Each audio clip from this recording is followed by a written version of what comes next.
Soyez encore les bienvenus. Vous êtes invités à une conférence qui a pour titre « Agir pour l'Europe des libertés ». Je vais immédiatement donner la parole à l'organisateur de cette conférence, Philippe Roblin. Merci Fabrice.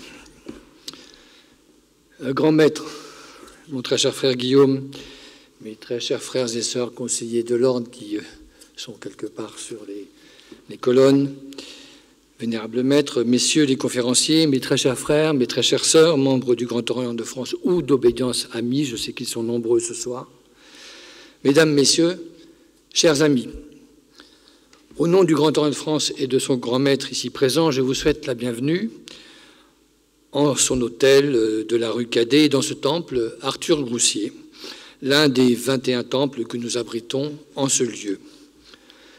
Quelques mots rapides sur le Grand Orient de France. Il est la plus ancienne et la plus importante obédience maçonnique d'Europe continentale. Il s'est doté d'une organisation démocratique dès 1773, donc avant la Révolution française.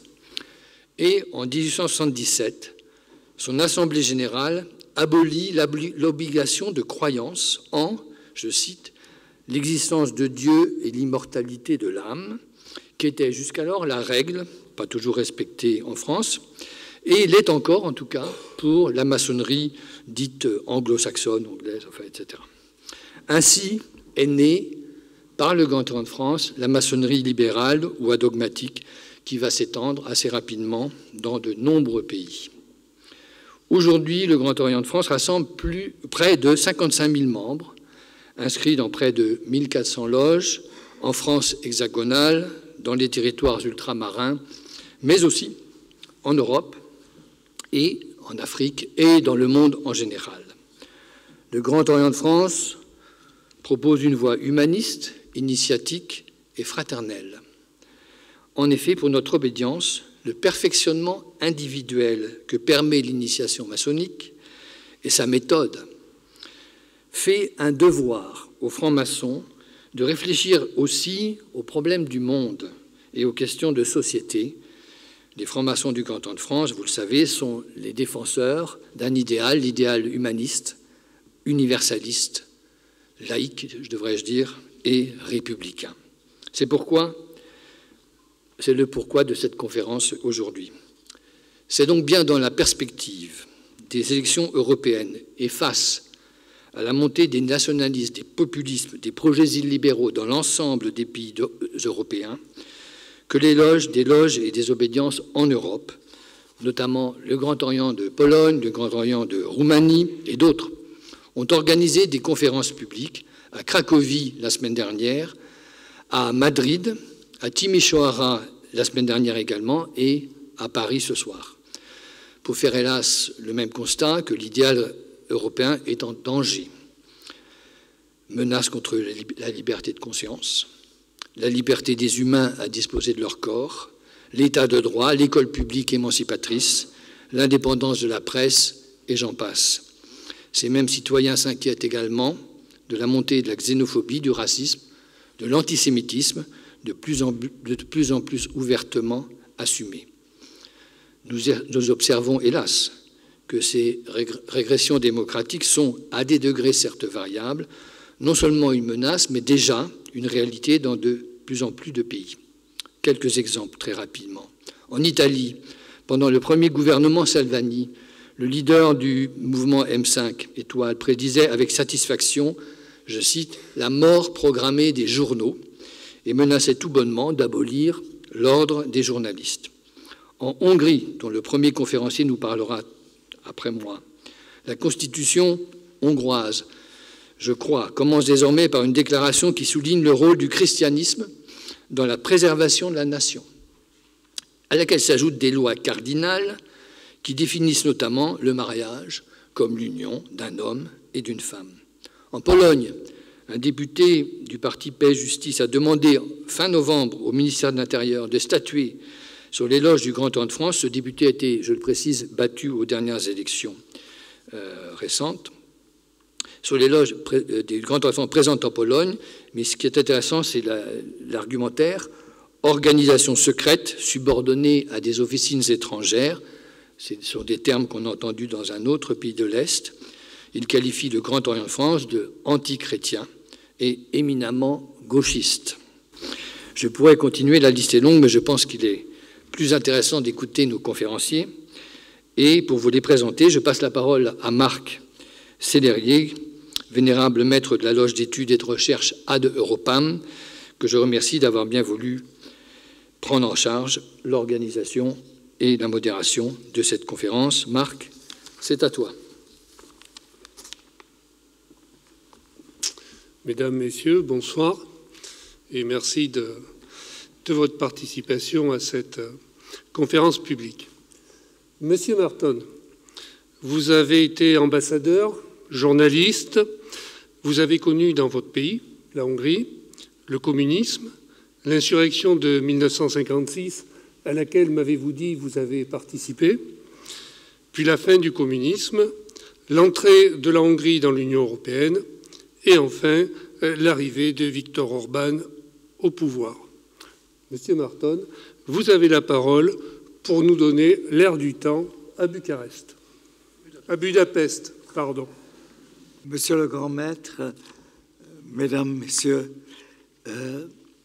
permettez-moi d'abord de préciser que le travail que je présente ici est le fruit d'une collaboration avec un ami hongrois, André Nachadi. Pour commencer, je m'efforcerai d'abord de décrire succinctement ce qui caractérise tous les régimes populistes, pour établir ensuite la comparaison avec le régime hongrois actuel. Enfin, je dresserai le portrait de celui qui a façonné ce régime et détient le pouvoir depuis 14 ans. Le penseur politique hongrois István Bibo définit l'hystérie collective comme la réaction à une défaite, la perte d'indépendance ou un stress permanent. Une société victime de ce genre d'affection n'est plus capable de faire la part des choses entre le réel, le possible et le désirable. Elle se réfugie dans un passé imaginaire, attend la venue de l'homme providentiel, redresseur de tort, sauveur de la patrie en danger. Ajoutons que si les événements ne suffisent pas à créer une telle situation, l'homme providentiel peut toujours y pouvoir en la provoquant. Le discours du leader nouveau doit impérativement nommer l'adversaire, personnifiant le danger, surface sur laquelle toutes les frustrations et traumatismes seront projetés. Je crois que vous n'aurez aucun mal à identifier les protagonistes de ce scénario. D'une part, les Duce, Führer, Caudillo, et d'autre part, l'anti-héros, tel Emmanuel Goldstein dans le fameux 1984 de George Orwell. La prise de pouvoir par ce genre de dirigeants suppose également la présence d'un type de masse à la mentalité du serf. Rappelons que le servage fut aboli en Angleterre dès le XIVe siècle, en France en 1791, mais en Hongrie seulement en 1848. Le décalage à cet égard entre les pays de l'Europe de l'Ouest et les pays dits de l'Est explique en grande partie l'évolution différente de leur économie et de leur société. Selon le philosophe hongrois Mihály Vajda, la mentalité du serf est dominante toujours, car les Hongrois ne comprennent pas et n'acceptent pas la démocratie libérale. Le poète Gyula Ilyesh, issu lui-même de la paysannerie pauvre, décrit cette mentalité de serf de la manière suivante. Soumission totale au pouvoir en place par instinct de survie, caractère fourbe des opprimés, méprise de leurs semblables, faire le coq vis-à-vis des faibles. Tel est le terrain bien fertile sur lequel surgissent les démagogues de toute tendance pour prendre le pouvoir et ne jamais plus lâcher. La Hongrie aujourd'hui présente l'ensemble des caractéristiques des régimes populistes.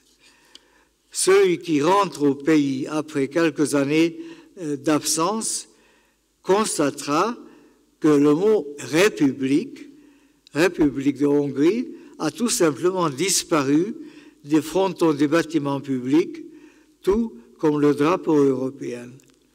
Le président de cette République honteuse de son nom change chaque fois que les faits compromettants se révélaient sur son passé.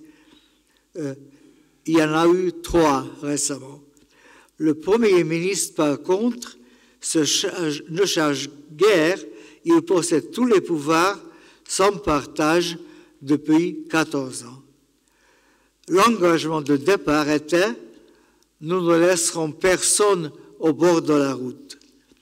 Selon l'adage populaire, promesse tenue, on les a jetés dans le fossé.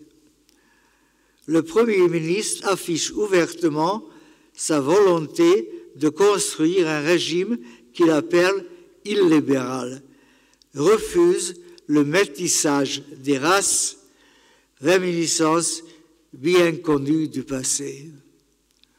Le rôle de l'institution judiciaire est la protection de l'État contre ses propres citoyens. Les membres de la Cour constitutionnelle et certains juges obéissent aux ordres du pouvoir. La Constitution est remplacée par une loi dite fondamentale, rédigée par un militant, acceptée sans référendum par la majorité parlementaire. Il convient aussi de regarder avec lucidité ce qui est fait dans le quotidien des Hongrois. L'inflation de l'année dernière était de 18%. Les coopératives, même celles hautement bénéficiaires, ont été dissoutes. Les nouveaux propriétaires terriens, banquiers, avocats, commerçants, 10% de la population possèdent 50% des terres. Les paysans sans terre, les bergers sans pâturage sont nombreux. L'objectif économique annoncé était de rattraper l'Autriche. La Hongrie se trouve actuellement au niveau du Portugal et de la Roumanie. La politique industrielle encouragée par les subventions, la création d'usines chinoises où les ouvriers philippins fabriquent par des techniques polluantes des accumulateurs chimiques. La fourniture de l'eau et le recyclage des déchets incombent aux Hongrois. L'idéologie officielle est totalement tournée vers le passé, en grande partie inventée. La parenté avec les peuples finlandais et estoniens est reniée. Les nouveaux parents sont les Turcs et les habitants de l'Asie centrale. Les plaies béantes sont étalées, les vieilles rancunes réchauffées. Les amis ne sont pas des alliés, et les alliés ne sont pas des amis. L'Union européenne, désignée dans le discours politique comme étant Bruxelles, est l'adversaire désigné. Le philanthrope américain George Soros, d'origine hongroise, survivant de l'Holocauste, dont la fondation n'a guère financé les études des dirigeants actuels, est promu au rang de croque-mitaine de service, qui remplacerait les Hongrois de souche par des Africains et les Asiatiques, le grand remplacement. Les migrants souhaitant traverser le territoire pour aller en Allemagne sont dépeints comme les barbares dangereux. Lorsque le pape François a demandé que les églises soient ouvertes afin d'abriter les migrants sans toit, l'archevêque de Budapest a ordonné leur fermeture. 500 journaux sont réunis dans un holding contrôlé par le pouvoir. Les radios indépendantes se sont tues. Les émetteurs de télévision, à l'exception d'un seul, diffusent les programmes conçus par le gouvernement. Le financement de la vie culturelle est centralisé par les mains et sous le contrôle des commissaires. Les élections sont libres et malhonnêtes. Les circonscriptions ont subi de gerrymandering, autrement dit un charcutage, le découpage des circonscriptions à l'américaine, rendant la victoire des opposants quasi impossible. Le pouvoir achète le suffrage des plus pauvres par un sac de pommes de terre. Une nouvelle autorité contrôle le financement des partis. L'acceptation de l'argent en provenance de l'étranger constitue un délit. Par contre, la propagande du gouvernement ne connaît aucune limite. Pour terminer, voici quelques traits de caractère du Premier ministre Viktor Orbán. Le père, qui se prénomme également Viktor, était membre de la direction départementale du Parti communiste chargé de la propagande. Il avait l'habitude de corriger son fils à coups de ceinturon. Le parcours politique du jeune Viktor commence au lycée comme secrétaire de la jeunesse communiste, avant qu'il ne découvre son penchant libéral. Élu vice-président de l'Internationale libérale, il abandonne pour le groupe chrétien-démocrate au Parlement européen. Menacé d'exclusion à cause de ses positions anti-européennes, il ambitionne maintenant de réunir sous son leadership le camp des extrémistes de droite. Étant inconnu au public, invité comme représentant de la jeunesse, c'est par un coup de bluff qu'il deviendra populaire. Lors de l'enterrement des martyrs de l'insurrection de 1956, il exige le départ des troupes soviétiques. Par ce geste apparemment audacieux, il enfonce en fait des portes ouvertes. L'accord sur le départ de ces troupes était déjà signé 4 mois auparavant. Son plan de carrière, annoncé par lui-même, est le suivant: devenir l'homme le plus riche du pays, laisser une trace profonde dans l'histoire hongroise et détenir une fonction influente en Europe. Il déclare: « Je ne suis pas un homme riche, je ne le serai jamais. » Les chiffres, cependant, montrent le contraire. Au travers de son père, de son épouse et son gendre, la fortune apparente de la famille avisionne 250 millions d'euros. Son voisin et ami d'enfance, Mészáros, modeste installateur de gaz il y a à peine 15 ans, s'est enrichi d'1,5 milliard d'euros. Il attribue sa fortune à Dieu, à la chance et à l'amitié de Viktor Orbán. La plupart des économistes, cependant, estiment que les liens entre le plombier et le Premier ministre vont un peu au-delà de l'amitié.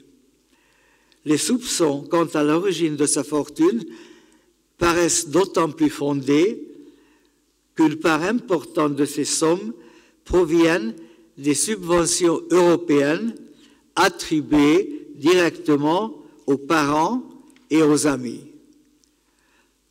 Un des traits de caractère de Viktor Orban est sa propension à la vengeance exercée contre ses anciens bienfaiteurs et amis. À part George Soros, il persécute le pasteur qui a baptisé ses deux enfants, aussi bien que les anciens complices et anciens amis politiques. Son ambition de devenir acteur important de l'histoire est achevée. Le tout est de savoir de quoi il s'agit.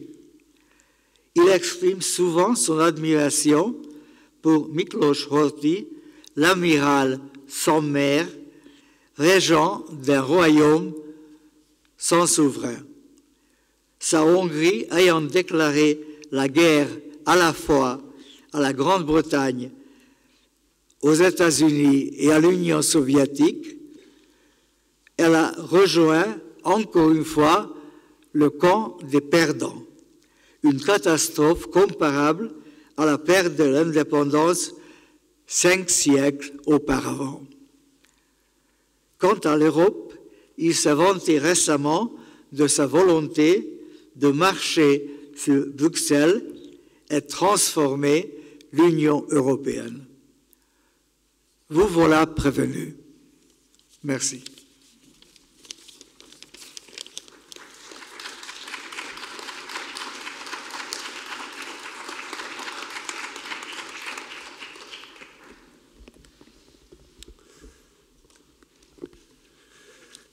Merci, Monsieur Marton.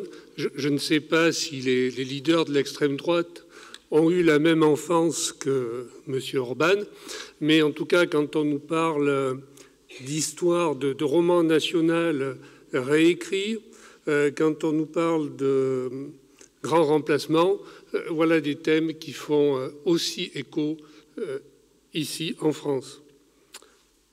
Merci, Monsieur Marton. Monsieur Bugallo. Vous êtes un ancien fonctionnaire européen, Bruxelles, la bête noire des populistes. Vous observez votre pays, le Portugal, avec l'œil du Lisboète que vous êtes, mais aussi avec celui plus distancié du Bruxellois. Que dit du Portugal le relatif succès électoral du parti Chega, ça suffit ou assez, suivant les traductions, qui avec 18% des voix obtient 50 sièges sur 230 au Parlement portugais. Il devient la troisième force politique du pays, et cela en seulement 5 ans d'existence. Chega a été fondé en 2019. Voilà. Je pense que vous élargirez votre propos à la péninsule ibérique. Vous avez la parole, Monsieur Bugallo.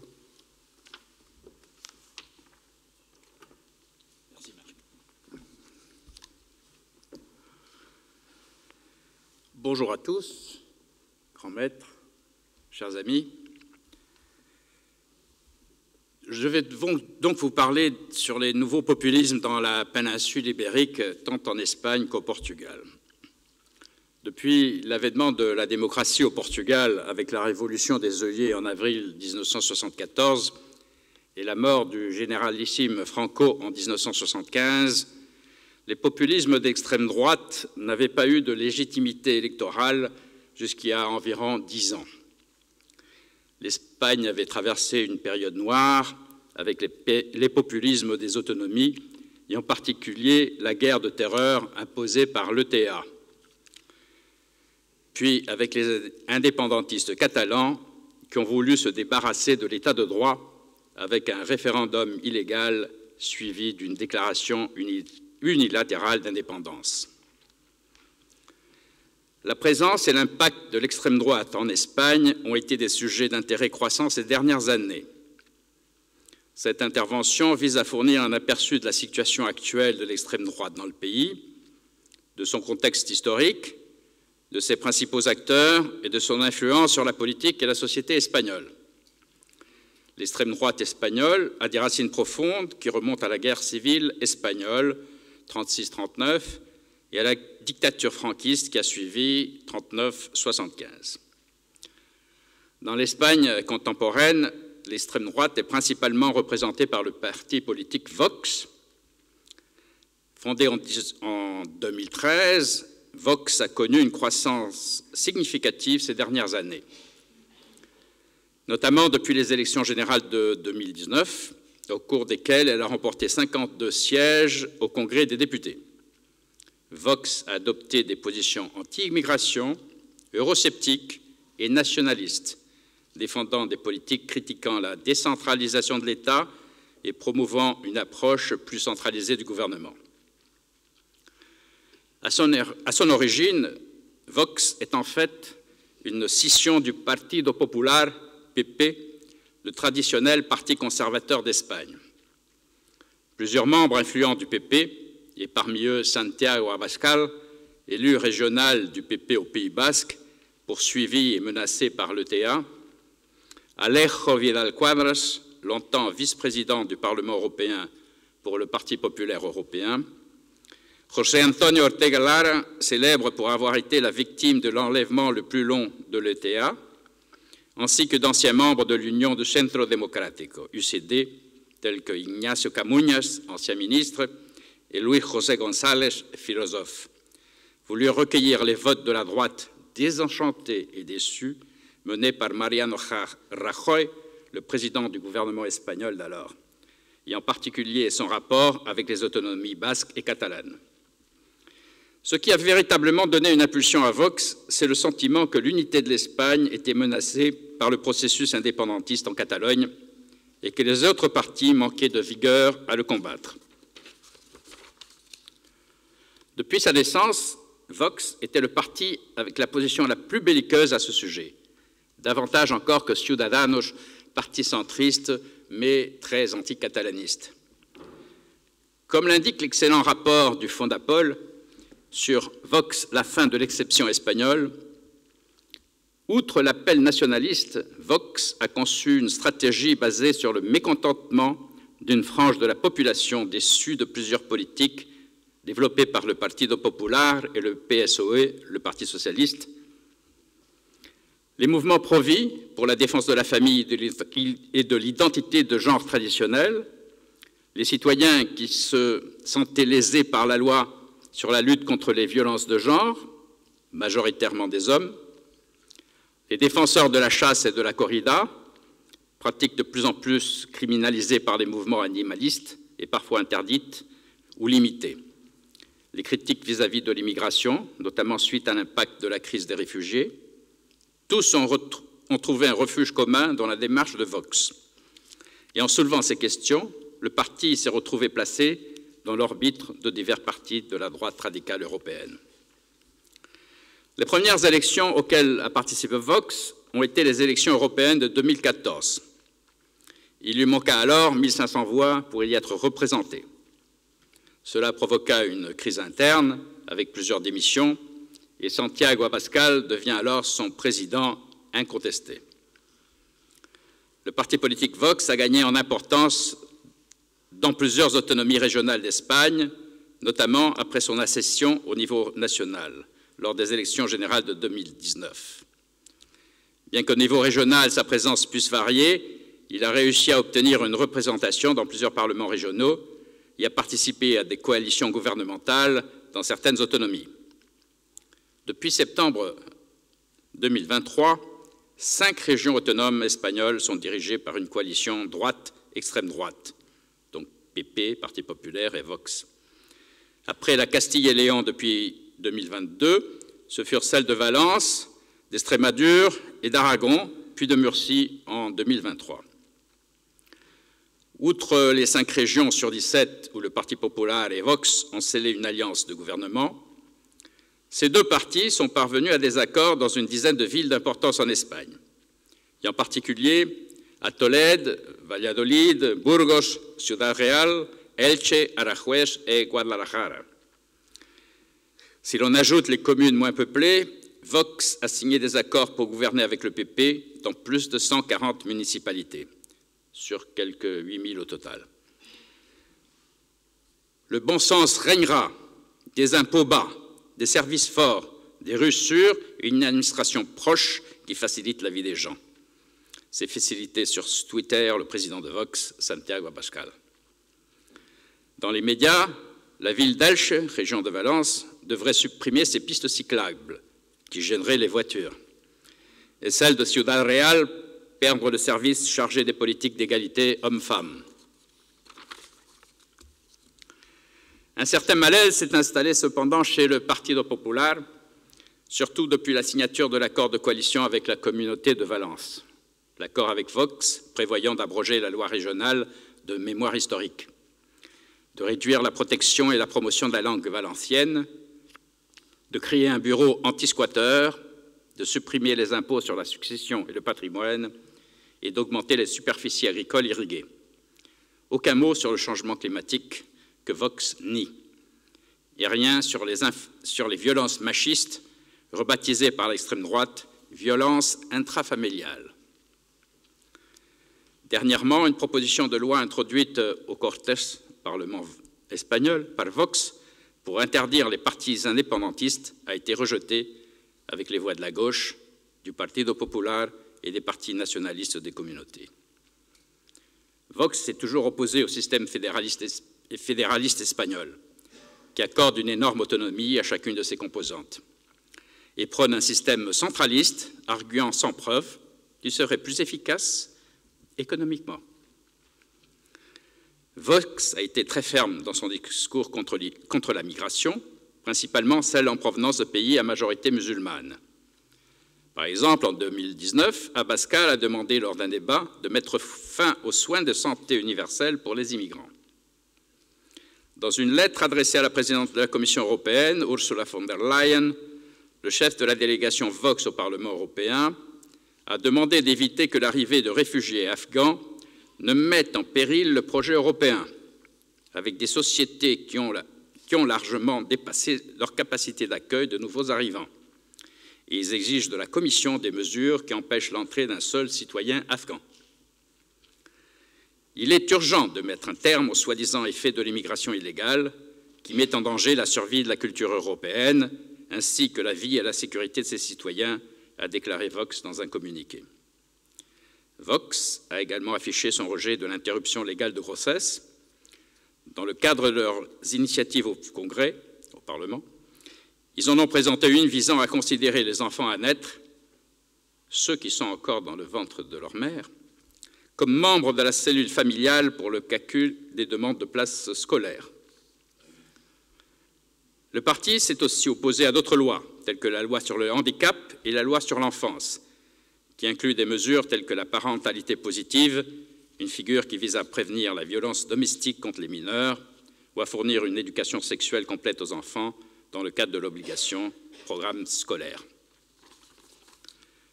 Pour Vox, cela représente une forme d'endoctrinement des étudiants et ne respecte pas la liberté des parents d'éduquer leurs enfants. C'est pourquoi ils ont intenté des actions en inconstitutionnalité contre eux. Dans le domaine économique, Vox propose un système de retraite semi-privé. Il décrit le système public de retraite actuel comme un poids pour la croissance économique de l'Espagne. Il a également proposé de réduire la plupart des impôts sur le revenu, ce qui profiterait principalement aux personnes aux revenus plus élevés, ainsi que de réduire l'impôt sur les sociétés à 22%, contre 25% payés par les PME et 30% pour les secteurs comme les banques et le pétrole. De même, Vox a proposé la suppression des impôts sur les successions et la fortune. En résumé, Vox a réussi à se consolider en tant que force politique pertinente dans plusieurs autonomies régionales d'Espagne, en obtenant une représentation dans les parlements régionaux et en participant à la politique régionale. Son influence sur la prise de décision et le débat politique varie en fonction du contexte de chaque région, mais sa présence a contribué à la polarisation et au changement du paysage politique espagnol. Aux dernières élections législatives, ils ont perdu 19 députés au Congrès, surtout ou à cause du vote utile demandé par le Parti populaire pour être en première place devant les socialistes. Ils ont échoué car les socialistes se sont acoquinés avec les nationalistes. Voilà pour l'Espagne. Nous passons au Portugal. Chega, assez en français, ça suffit, a fait ses débuts après qu'André Ventura, ancien séminariste et docteur en droit de l'université de Cork en Irlande, candidat à la mairie de la ville de Loures, une grosse banlieue de Lisbonne, au nom du Partido Social Democrate, PSD, parti fourre-tout de centre-droit, et fait une série de commentaires dénigrant les tziganes. La controverse qui en a résulté a fait de Ventura un paria au sein de son parti. 2 ans plus tard, il fonde Chega, la décrivant comme un parti nationaliste contestataire.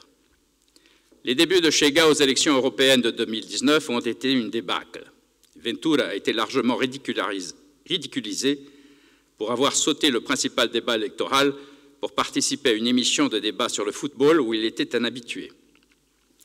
Après que son parti n'ait réussi à obtenir aucun siège à Strasbourg, nombreux sont ceux qui ont commencé à se demander s'il n'avait pas été créé comme un coup de théâtre. Ventura a eu une autre chance quelques mois plus tard, lorsque le Portugal a organisé des élections nationales. Cette fois-là, il a obtenu un siège unique au Parlement du pays, obtenant ainsi une tribune pour dénoncer le gouvernement de gauche du pays et la prétendue pourriture des institutions démocratiques.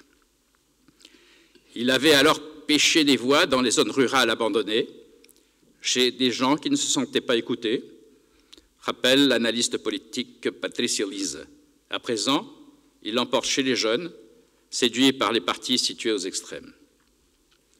L'hostilité envers la communauté tzigane a continué à jouer un rôle central dans le message de Chega. Ventura, accusant à plusieurs reprises ses membres d'exploiter le système de protection sociale et d'avoir un problème chronique de délinquance et de violence. Lors de la pandémie de Covid-19, Ventura a de nouveau suscité la polémique en proposant de créer un plan de confinement spécifique pour les communautés roms. Après que le reste du Parlement eut rejeté son idée, le leader d'extrême droite s'est plaint d'être traité comme s'il avait proposé quelque chose qui s'apparente à Auschwitz ou aux exterminations soviétiques. Plus tard, cette année-là, il a été condamné à une amende pour avoir discriminé la communauté rom sur les réseaux sociaux. Les Roms n'ont pas été les seules cibles de la rancœur de Ventura. En 2020, il écrivait sur les réseaux sociaux que Joacim Catar Moreira, député noir du parti écosocialiste libre, devrait retourner dans son propre pays.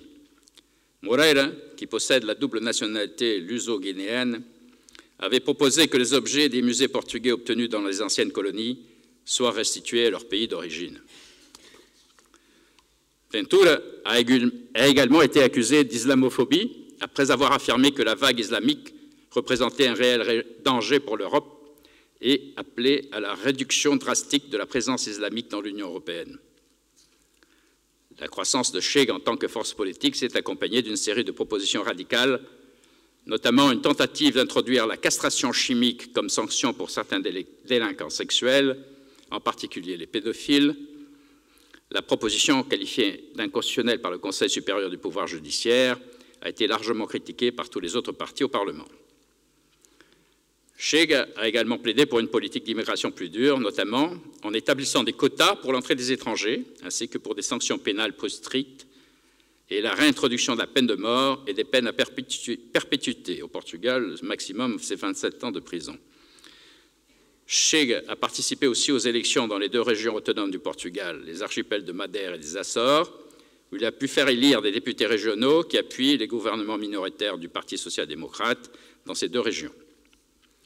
En 2021, Chega a adopté un nouveau slogan « Dieu, patrie, famille et travail », une appropriation et une élaboration de Dieu, patrie, famille du dictateur portugais António de Oliveira Salazar. Lors des élections du 10 mars dernier, le parti s'est imposé comme la 3e force politique du Portugal et contrôlera désormais au moins 50 des 230 sièges du Parlement. Comme l'écrit ce samedi passé dans le quotidien Público, l'historien Pacheco Pereira, ancien eurodéputé du PSD, cette droite qui s'est développée n'est pas fasciste, car elle y est classée à tort. Elle n'est pas la renaissance d'un mouvement ancien. même s'il y a des pays comme la France, l'Italie et l'Espagne où cela se produit. Mais une nouvelle entité qui recherchera le populisme, sa source, sa force. Elle a un agenda plus que conservateur, ultra-réactionnaire, mais elle mobilise surtout des sentiments de ressentiment, de rejet, de dépossession, de perte de dignité, de découragement et de désespoir qui sont nés dans le domaine de la démocratie. Celles-ci ne sont pas entièrement explicables par le marxisme, mais peuvent être comprises en partie par une nouvelle forme de lutte des classes. Le problème est que les classes sont différentes et la lutte est différente. Chega, ce n'est pas la perte de revenus de ses électeurs, mais la menace de perte de l'identité perçue en tant que Portugais, en tant que travailleur, en tant que patron, en tant qu'homme blanc et vaguement chrétien. Ceci fut la fin de l'exception portugaise, pays qui a longtemps semblé allergique à l'extrême droite. En réalité, dès la consolidation de la démocratie après la révolution des œillets de 1974, nous savions qu'entre 18% et 20% de la société portugaise exprimait des opinions conservatrices autoritaires. Cependant, les deux partis de la droite, le PSD et le CDS, Centre démocratique social, qui venaient de l'opposition modérée au salazarisme, les contenaient, souligne l'historien António Costa Pinto, professeur à l'Institut des sciences sociales de l'Université de Lisbonne. Chega a finalement surgi dans le contexte d'une dynamique antisocialiste sous le gouvernement de gauche alliant Parti socialiste, gauche radicale et Parti communiste entre 2015 et 2019, surnommé la Geringonça, le bidule, et de l'incapacité de la droite à revenir alors au pouvoir. Chega a fait de la corruption le principal thème de sa campagne, mais il exploite aussi les autres malaises de la société. C'est le parti des enragés de la terre. Merci, Judy.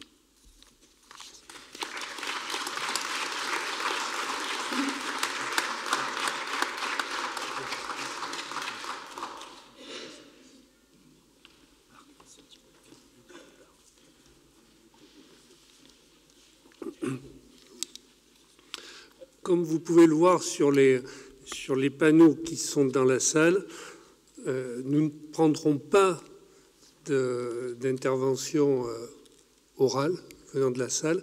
Nous vous demandons d'envoyer, s'il vous plaît, vos questions via ce numéro de téléphone par SMS. Monsieur Bugalon, dans un autre contexte, vous avez montré finalement une autre constante de ces extrêmes droites, la récupération de la colère suscitée par la perte des modes de vie traditionnels, la négation des changements climatiques et cette idéalisation d'une ruralité largement rêvée. Nous allons accueillir maintenant Monsieur Thomas Wider. 25 personnes ont été arrêtées le mercredi 7 décembre 2022 par la police. Elles planifiaient un coup d'État. Et toutes se revendiquaient d'extrême droite. Ce n'était pas aux États-Unis, ni au Brésil, ni en Argentine. C'était en Allemagne, à Berlin. Vous relatiez, Monsieur Wider, ce fait divers dans le journal Le Monde dont vous êtes le correspondant dans cette ville. Monsieur Wider, vous avez la parole pour nous décrire la situation allemande.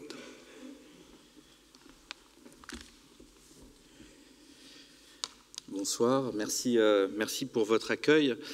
Alors l'événement auquel vous faites référence, c'est effectivement l'arrestation dans des circonstances un peu rocambolesques d'un groupe se revendiquant de ce qu'ils appellent les Reichsbürger, les citoyens du Reich. C'est une nébuleuse plutôt qu'une organisation qui a émergé dans les années 1980 en Allemagne fédérale, dont les services de renseignement estiment qu'elle regroupe à peu près 20 000 personnes à travers l'Allemagne, dont la caractéristique est que ce sont des gens qui ne se reconnaissent pas citoyens de la République fédérale, mais qui considèrent qu'ils qu'il s'agit d'un État usurpateur et qui donc refuse de payer leurs impôts, refuse d'avoir un permis de conduire, bref, se situe un peu en marge de la société. Les services de renseignement estiment qu'environ un gros millier d'entre eux sont armés et dangereux.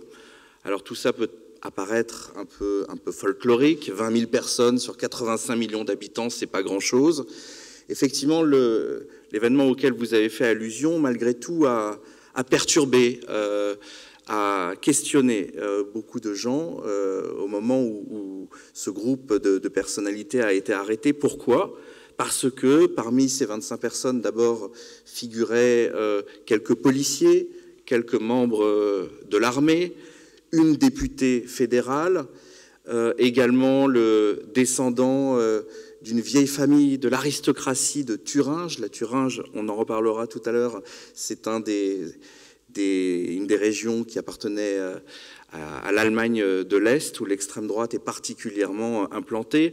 Alors il se trouve que dans le plan qui a été déjoué, il y avait effectivement l'idée qu'une partie de ces personnes, plus des complices, puissent prendre d'assaut le Bundestag, donc le Parlement allemand. Évidemment, après ce qui s'est passé à Brasilia, après ce qui s'est passé à Washington, tout ça aussi inscrit ces projets dans une certaine histoire et mérite qu'ils soient pris au sérieux, et avec l'idée d'installer un gouvernement provisoire qui serait donc confié à cet héritier, à ce rejeton de l'aristocratie thuringeoise, qui se fait appeler Henri XIII, prince Reuss, et qui, dans sa vie, en attendant d'être peut-être dictateur, a fait carrière dans l'immobilier et le vin pétillant.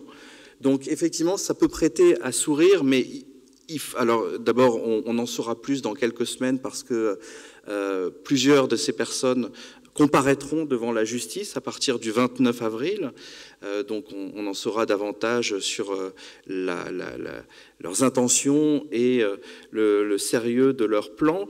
Mais tout ça s'inscrit, et c'est ça qui est intéressant, dans un contexte. Ce contexte, c'est quoi? C'est deux choses. D'abord,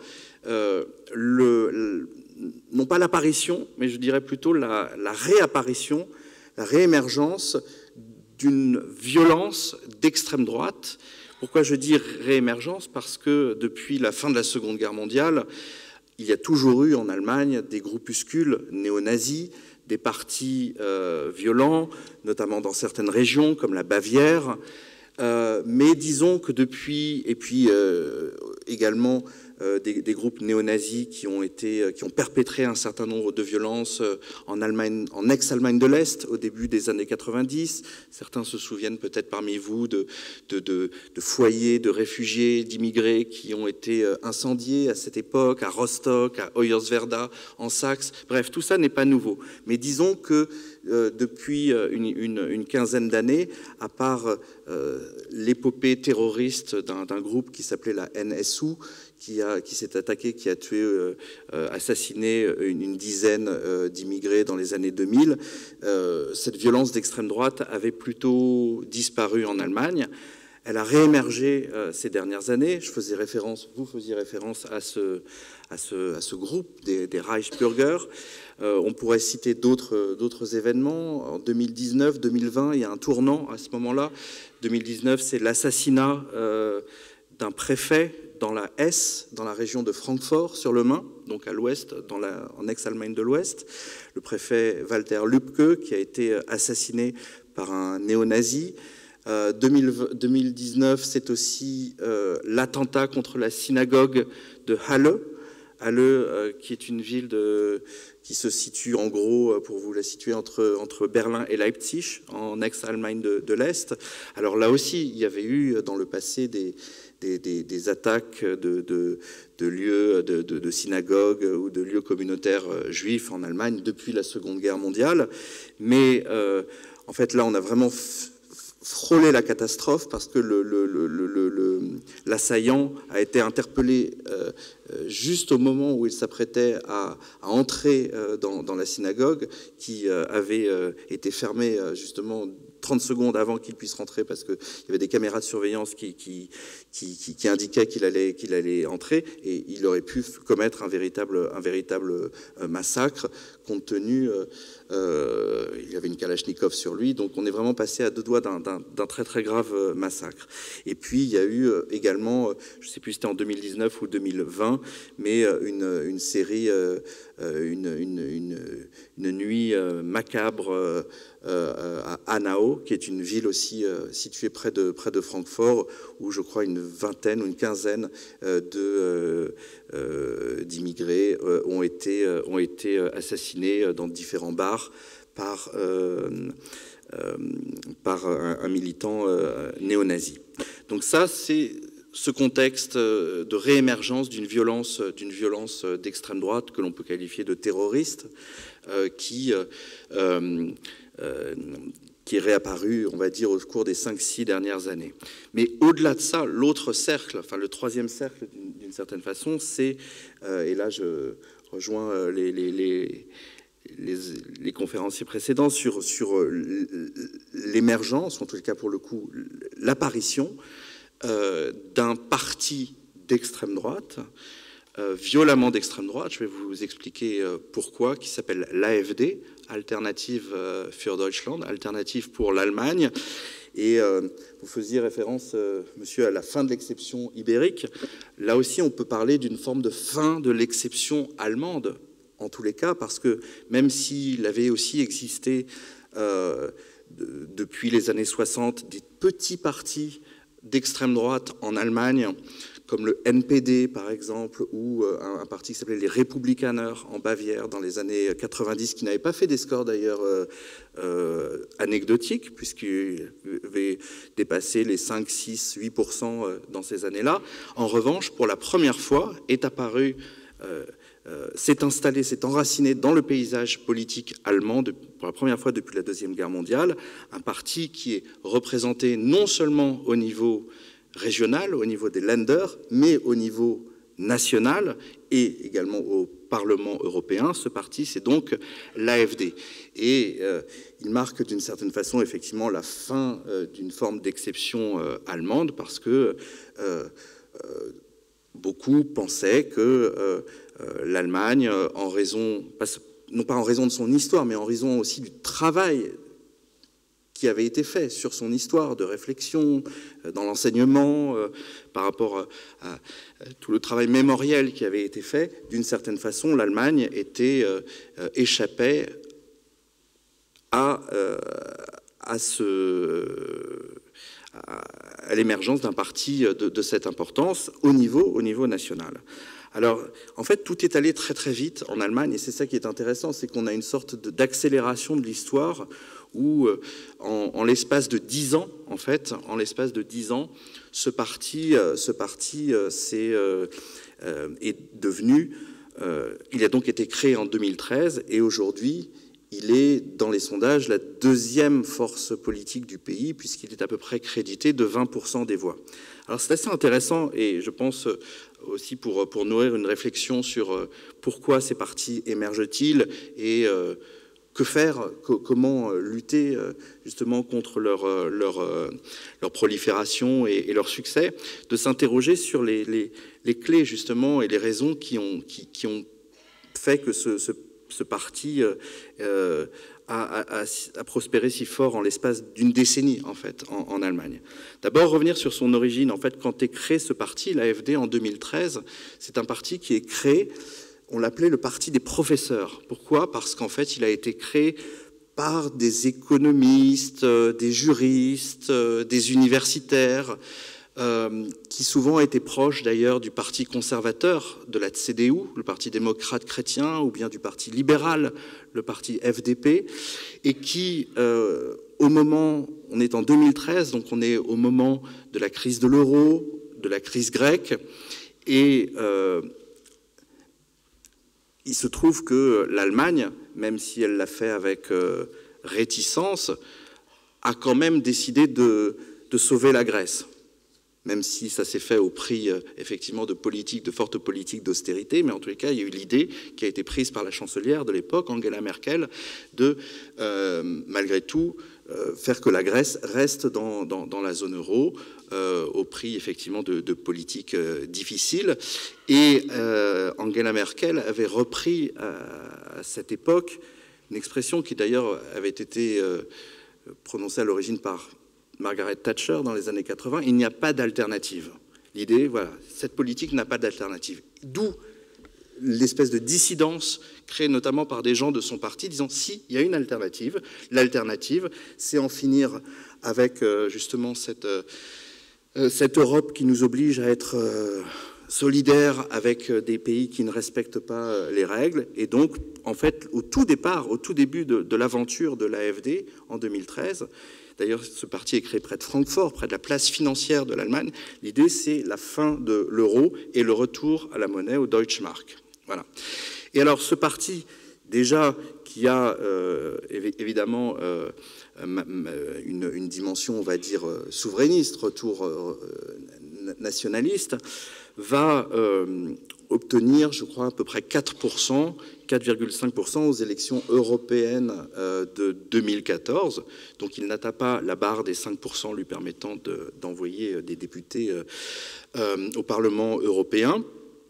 Et le véritable tournant arrive en 2015-2016. 2015-2016, c'est ce qu'on a appelé peut-être improprement la crise des réfugiés, en tous les cas, le moment où arrive en Allemagne, en Europe et en Allemagne notamment 1 million, en l'espace de 6-7 mois, 1 million de réfugiés principalement syriens en 2015-2016. Et là aussi, c'est une décision d'Angela Merkel, qui est l'idée, on a souvent dit, Angela Merkel a ouvert les frontières de l'Allemagne, ce qui est faux. Elle a décidé de ne pas fermer les frontières de l'Allemagne au moment où les réfugiés sont arrivés aux masses, sont arrivés à Budapest, puis en Autriche, en gros fin août, début septembre 2015.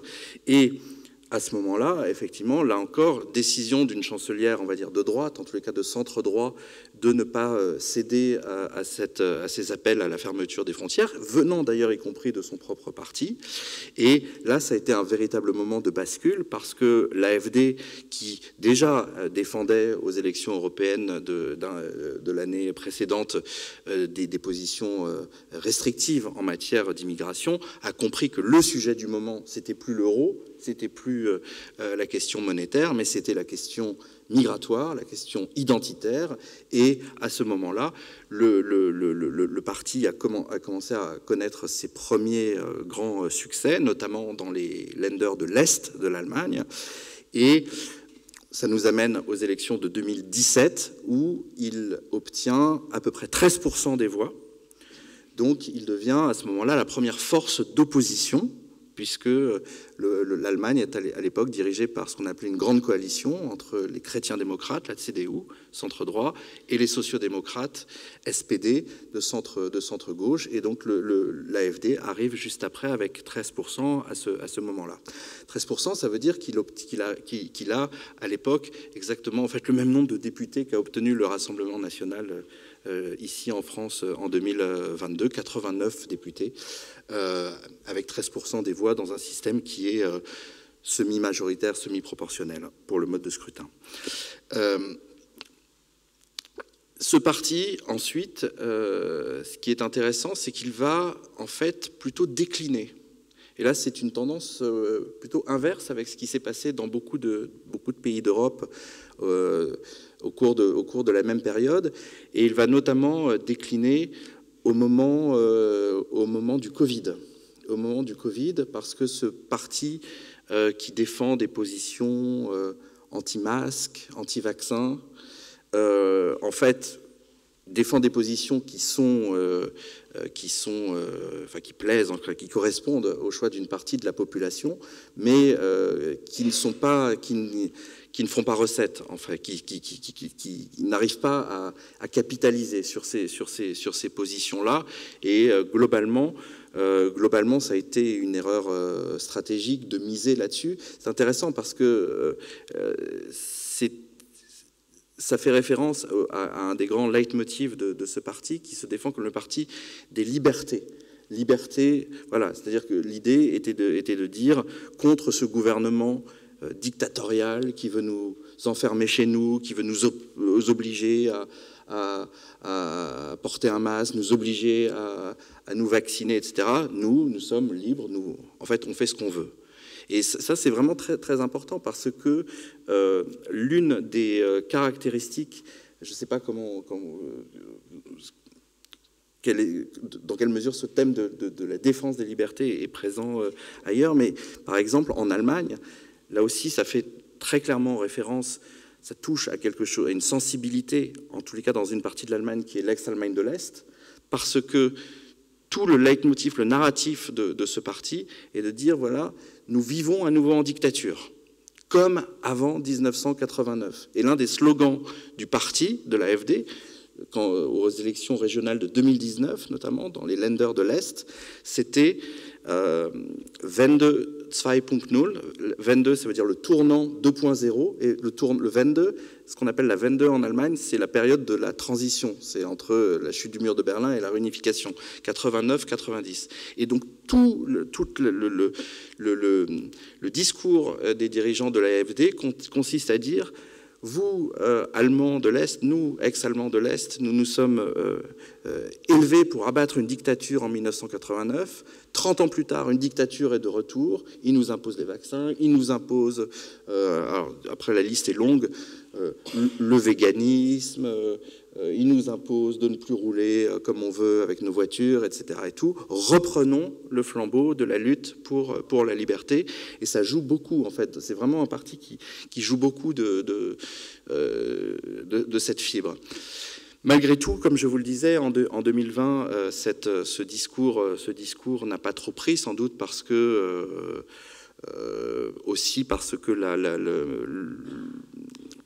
la politique de l'Allemagne à l'époque était peut-être moins stricte que dans d'autres pays. Donc le discours dénonçant les atteintes aux libertés avait moins de chances de prendre. Par exemple, en Allemagne, on n'a jamais eu, comme ici en France, d'attestation de sortie. Les gens étaient confinés dans le sens où on disait « restez chez vous », mais il n'y avait pas de peine ou d'amende si on ne sortait pas de chez soi. Donc dire qu'on était véritablement en dictature était difficile à véritablement défendre. Et puis ensuite, on a vu qu'en revanche, ce parti s'est remis à monter en flèche dans les sondages. Donc il avait, aux élections de 2021, le parti était redescendu à 10%, alors que je vous avais dit en 2017, il était à 13%. Et puis ensuite, 2021, donc il est plutôt en reflux, et arrive à ce moment-là la guerre en Ukraine. La guerre en Ukraine et ses conséquences, notamment sur l'énergie, sur les prix, l'inflation. Et à ce moment-là, l'AfD remonte, en fait, double dans les sondages et passe en quasiment un an et demi, de 10 à 25%, à 22-23% dans les sondages, à la faveur justement de la guerre en Ukraine, de la montée des prix, en jouant là aussi sur... c'est toujours intéressant, l'un et l'autre, vous faisiez référence à la façon dont ces partis instrumentalisent l'histoire ou s'inscrivent en tous les cas dans une forme de récit historique. Et là, ce qui est intéressant avec l'extrême droite allemande, et notamment dans l'est du pays, c'est que toute l'idée était de dire, de jouer sur la peur de la guerre, du retour de la guerre avec la Russie. Voilà, au moins l'acquis de ces dernières décennies, c'est d'avoir fait la paix avec la Russie. Or, vraiment, quand vous habitez, moi j'habite en Allemagne depuis 10 ans, le souvenir dans certaines familles de ce qu'était la guerre sur le front de l'Est, la peur du soldat russe est extrêmement présente. Et donc l'idée qu'il puisse y avoir éventuellement un nouvel affrontement avec la Russie pèse énormément. Et si vous cumulez à la fois la peur de la guerre, du retour de la guerre avec la Russie, plus le fait que la Russie était considérée comme un partenaire qui, sur le plan énergétique, pouvait fournir du gaz à bon marché, du coup, vous avez tout un narratif qui s'installe et qui dit, ben voilà, il suffit d'en finir avec cette politique de soutien à l'Ukraine, de revenir à des relations cordiale, voire amicale avec la Russie, et il n'y aura pas de risque de guerre, et nous retrouverons de l'énergie à bon marché, et donc le pouvoir d'achat, etc., etc., etc. Et là, il faut dire que l'AfD a joué plutôt assez bien, à en croire les sondages et certains résultats électoraux, de toute cette nouvelle conjoncture à partir de, on va dire, de 2022. Alors, je voudrais terminer en fait peut-être sur une note un peu d'espoir malgré tout, parce que beaucoup, si vous suivez un peu l'actualité allemande, vous avez forcément entendu parler ces derniers mois de ce fameux plan secret qui a été révélé, le plan dit de remigration de l'AfD. Alors, pour remettre un petit peu en contexte, en novembre 2023, donc il y a quelques mois, s'est tenue une réunion secrète, en tous les cas secrète dans la mesure où elle a été révélée par un site d'investigation allemand qui s'appelle Correctiv, qui réunissait des responsables de l'AfD et des donateurs de l'AfD, quelques entrepreneurs, et puis dont l'invité vedette était le président des identitaires, du mouvement identitaire autrichien. Et au cours de cette réunion a été discuté un plan, un projet visant à se demandant comment expulser d'Allemagne, alors ils ont chiffré ça à peu près 2 à 3 millions de personnes, à la fois des immigrés, des Allemands récemment naturalisés, mais également, disait-il, des personnes ayant aidé, participé à l'aide aux migrants ou aux réfugiés au cours de ces dernières années. Tout ça est évidemment totalement délirant, mais ce qui est intéressant, c'est que la révélation de cette réunion secrète a jeté en fait pas mal de troubles au sein même de l'AfD, puisque alors même que l'on aurait pu s'attendre à ce que certains disent « non, on n'a rien à voir avec tout ça, c'est tellement énorme, etc. » En fait, vous avez quand même eu certains parlementaires ou certains élus locaux qui ont dit « bah si, alors on n'ira peut-être pas aussi loin, mais parce que le plan prévoyait, il disait il faudrait qu'on trouve un pays en Afrique du Nord pour envoyer ces 2 millions de personnes. » Alors voilà, les gens étaient un petit peu gênés, mais il n'y a pas eu de démenti véritablement clair et formel. Et ce qui est intéressant, c'est que les révélations concernant cette réunion ont provoqué une vague de manifestations tout à fait considérable et inédite en Allemagne, puisqu'on estime que jusqu'à 5 millions de personnes sont allées manifester dans la rue contre l'extrême droite, pour la défense de la démocratie, en gros, entre mi-janvier et fin février. C'est les plus grosses manifestations de ce type qui ont eu lieu en Allemagne. Il y a eu des grandes manifestations il y a une trentaine d'années en Allemagne contre l'extrême droite, mais la grande différence avec celles-ci, c'est que celles-ci ont aussi eu lieu dans des petites villes, et notamment des petites villes d'ex-Allemagne de l'Est, où l'extrême droite fait des scores extrêmement forts.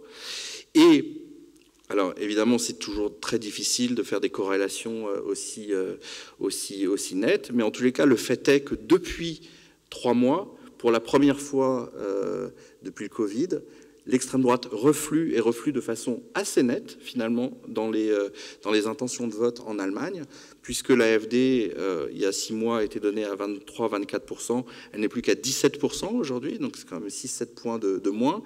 Et dans certains lenders où elle était donnée à presque 35-36% à l'Est, où il y a des élections qui vont arriver au mois de septembre, elle n'est plus qu'à 27 ou 28%. Donc voilà, je voulais terminer sur cette note d'espoir aussi, pour vous montrer que même un parti qui a cette si courte histoire peut connaître des moments comme ça de flambée, des moments de reflux, et que même dans des territoires où beaucoup disaient récemment que voilà, ils avaient gagné la partie, il peut y avoir un sursaut de la société civile qui existe et qui peut un peu changer le climat politique et médiatique. Voilà.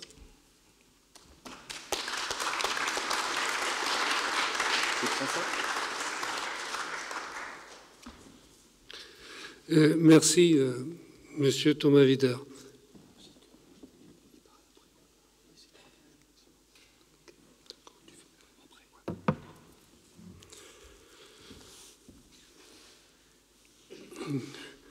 Bon, pour me laisser le temps de lire les nombreux SMS que vous avez envoyés, une question qui reprend d'une question qui a été posée. Dans un article du journal Le Monde en date du 1er avril, la question de la pluralité des médias était introduite en ces termes. Le choix des médias du groupe Bolloré de privilégier les commentaires d'extrême droite sur le travail d'information évoque la stratégie du Premier ministre hongrois Viktor Orban.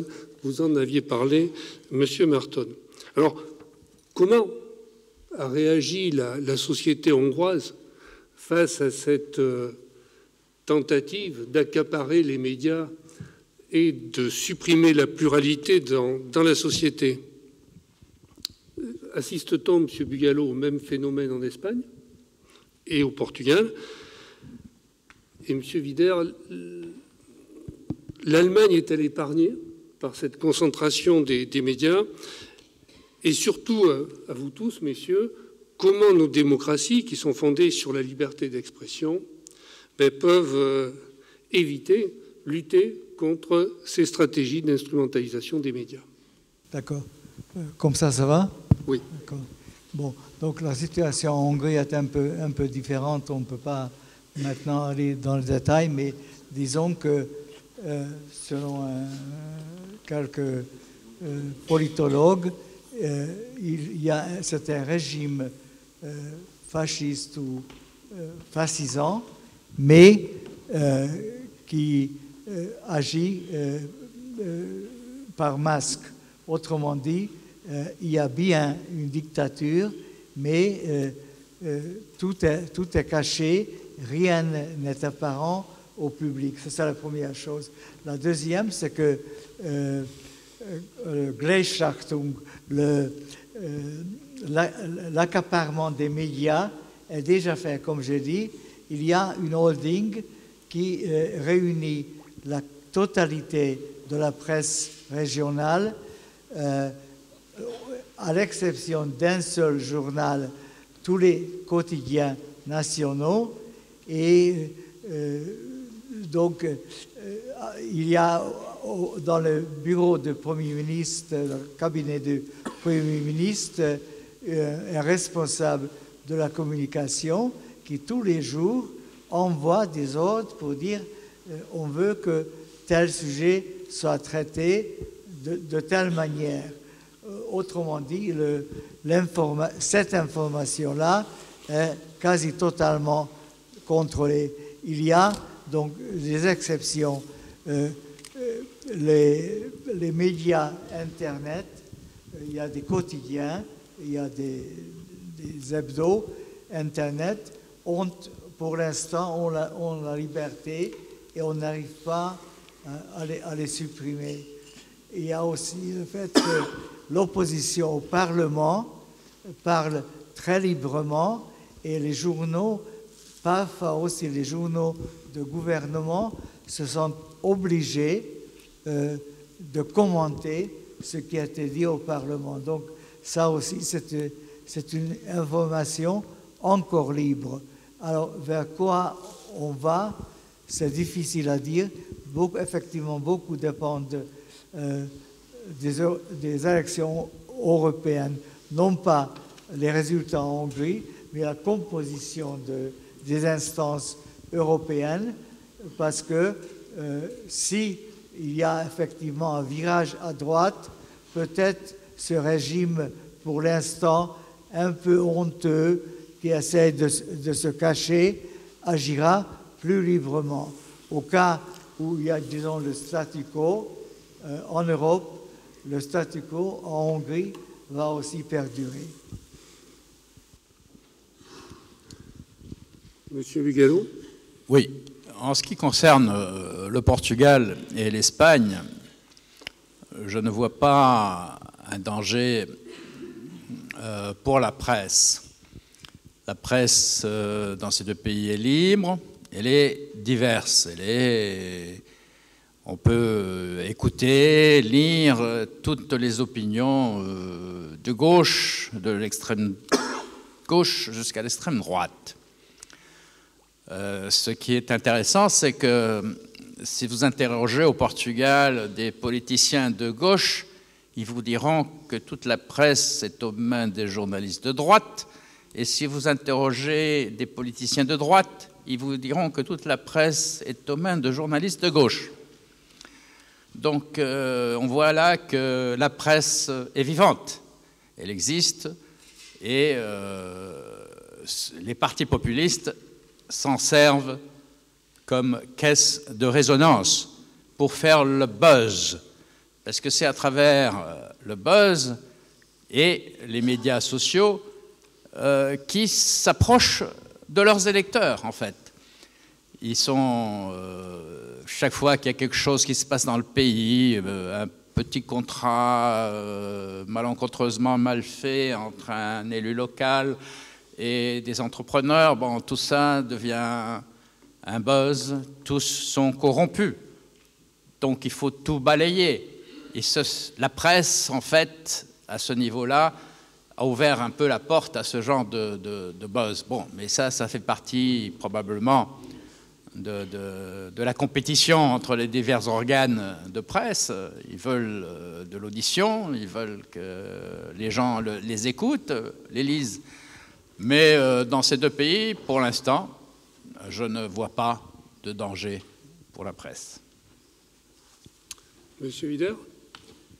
En Allemagne, vous m'entendez ? Oui. En Allemagne, on n'assiste pas à...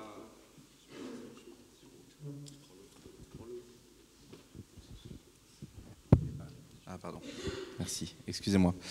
Je disais, en Allemagne, on n'assiste pas à une offensive type Bolloré comme on peut voir en France. Les médias restent très pluriels. Il n'y a pas de concentration inquiétante. Mais en fait, ce qui se passe, c'est que toute cette nébuleuse dont je parlais tout à l'heure, en fait, se structure, s'informe, communique totalement en dehors des médias traditionnels. Et moi, par exemple, je suis abonné, parce que c'est mon métier, je suis bien obligé à des tas de... Il y en a toujours des nouveaux qui existent, de boucles Telegram, de boucles WhatsApp. C'est même plus sur Facebook. Aujourd'hui, Facebook, c'est dépassé. C'est même pas Twitter, enfin, qui s'appelle X maintenant, qui est beaucoup moins développé en Allemagne que ça ne l'est en France. Mais ce qui est absolument fascinant, c'est justement de suivre ces boucles Telegram où des gens dont vous ne savez pas très bien qui ils sont, parce que certains sont sous pseudonyme, envoient des informations qui ne sont pas sourcées, pas vérifiées, des rumeurs. Tiens, dans tel quartier, il y a un Allemand de souche qui s'est fait poignarder par un migrant, alors on reprend ça, ou alors des informations dont on ne sait pas d'où elles viennent sur la dangerosité du vaccin, on nous a caché ça. Donc en fait, tout un amas en fait, de ce qu'on appellerait des fake news, totalement invérifiables, relayés d'un groupe à l'autre. Parfois, ça c'est la caractéristique de l'Allemagne, très localisée. On est dans un pays en fait très local, à la fois au niveau fédéral, au niveau local. Donc on se repasse d'une commune, d'une communauté à l'autre, telle ou telle information.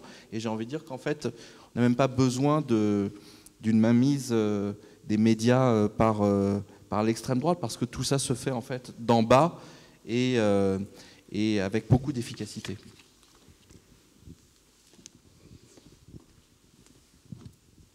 Merci, messieurs.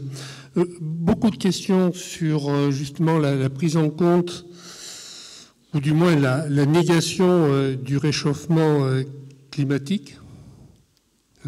Il semblerait que ça soit finalement une constante, avec l'AfD qui veut pouvoir continuer à brûler du gaz russe, avec le maintien de modes de vie traditionnels. N'y a-t-il pas finalement, là, messieurs, vous me direz ce que vous en pensez, une difficulté pour les partis politiques traditionnels de rendre compte de la complexité du monde, et finalement que les choses ne sont pas simples, qu'on ne peut pas avoir de position tranchée, que les choses ne sont pas blanches ou noires, que tout se joue dans la complexité et que tout doit concourir au compromis. Est-ce que finalement, il n'y a pas là un refuge dans un monde simple, dans un monde rassurant, surtout dans des pays d'Europe où la population vieillit, par rapport à cette Afrique qui nous envoie ces migrants qui sont des hommes jeunes, pour la plupart des hommes et des femmes jeunes. Voilà. N'y a-t-il pas de la peur, finalement, qui s'exprime, de la peur et de la colère face à cette perte des modes de vie traditionnels? Messieurs?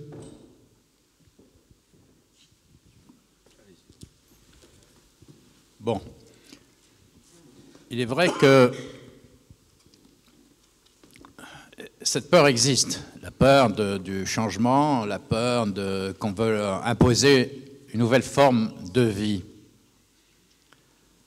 La question climatique, bien sûr, est ce qu'on peut apporter pour améliorer la situation ou ne pas empirer la situation climatique. C'est vrai qu'il ne faut pas oublier que la politique a un temps long et qu'aujourd'hui, on est dans l'immédiat. On veut tout immédiatement.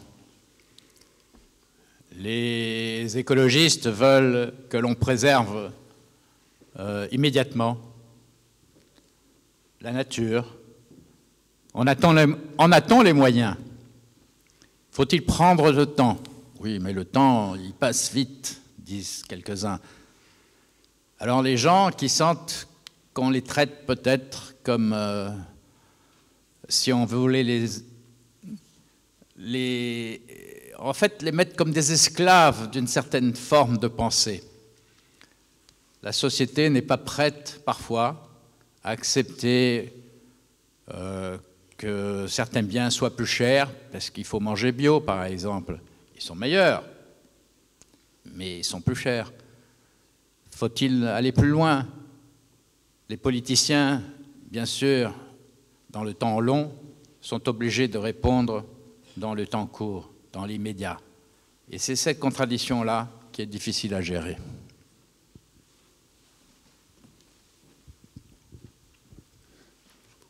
Merci, Monsieur Bigalot. Monsieur Marton, pensez-vous que ces extrêmes droites, c'est un phénomène éphémère ou une tendance durable dans nos pays européens? Quel est votre regard? Dans l'Europe en sa totalité, question difficile, je vais essayer de répondre. Tout dépend des proportions. Je crois que, non pas l'extrême droite en tant que mouvement politique, mais ce qui est exprimé par l'extrême droite, par exemple le grand remplacement, la peur du grand remplacement, l'hostilité à toute solution fédérale, ce sont des constants.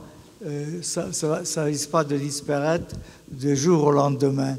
Mais il faudra peut-être un peu plus d'audace de la part de l'Union européenne, non pas des pays membres, mais de l'Union en tant que telle, pour combattre ce genre de choses. Et là, on arrive à un problème, pour moi, fondamental, c'est l'usage de l'Internet, notamment des réseaux sociaux. Je vois ça en Hongrie, aussi bien qu'en France, dans les pays germanophones, enfin un peu partout. Les fake news, les idées extrémistes, même les fantasmes les plus maladifs qui sont en augmentation permanente dans les réseaux sociaux. Crier à la censure, peut-être pas la solution, mais tant que, je dirais, que la société civile n'arrive pas à maîtriser l'Internet, qu'il y a toujours des nouveaux venus qui sont toujours plus extrêmes que les précédents, donc une espèce de cercle vicieux, d'où on va mal, pour l'instant, on va mal à la sortie. Merci, M. Marton.